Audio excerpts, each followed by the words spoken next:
6:34, Mike Apple enjoying vacation. So we are joined by Kris McCusker over at 680. Good morning to you, Kris. Good morning, Mel. How are you? Oh, I'm doing well. Hopefully you had a nice weekend. I did, yes. That sounded very exciting.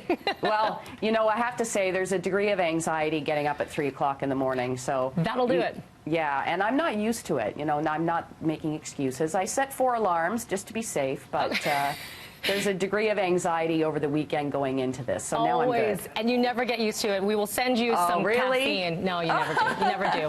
Okay. You just get charged by the smiles, honestly, like you Right. build on this. So there you go. Right. Get your caffeine later. We're talking interest rates today, and that'll keep you perky.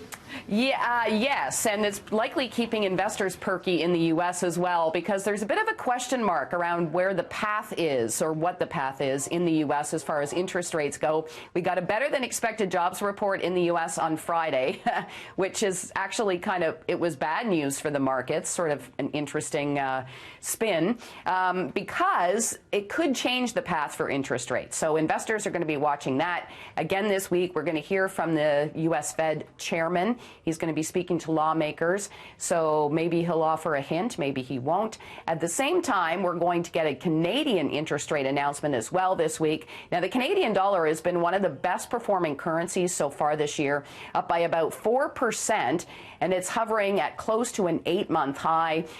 If the U.S. does move forward with an interest rate cut, while the Bank of Canada not likely to cut, that could drive our dollar further higher, which potentially could be problematic for exporters. So I'm pretty sure the Bank of Canada governor, he probably always watches the dollar, but maybe a little more so nowadays. As well, we are hearing this morning that Boeing has lost its first customer in the wake of that I guess, mess around the 2 deadly crashes involving the MAX 737. It is a Saudi budget carrier, Fly a Deal. It's reversed a commitment to buy as many as 50 MAX planes, deciding instead to operate an entirely Airbus SE fleet.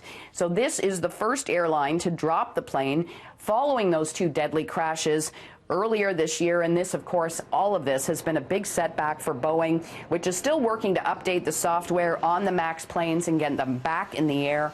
They have been grounded since March. Shares in Boeing on this news trading in the red in pre-market trade. And then we were keeping an eye as well on the divorce between Mackenzie Bezos and Jeff Bezos. They've got all the money worked out now, and Mackenzie Bezos got $38.3 billion in Amazon stock. That makes her the world's 22nd wealthiest person and the 4th richest woman. Jeff Bezos is still the world's richest man. How much is he worth? Jeff Bezos, I don't have that offhand. $120 million. Oh, no big deal. Billion. Yeah, I was going to say, I think he's worth even more than that. Yes. No biggie. And she's at $38.3 billion. So. All right, not chump change there. All right, thank you, Kris, and you are with us all week long. I am, yes. It'll be much better tomorrow, I promise. It was great today. Thank you. Appreciate it.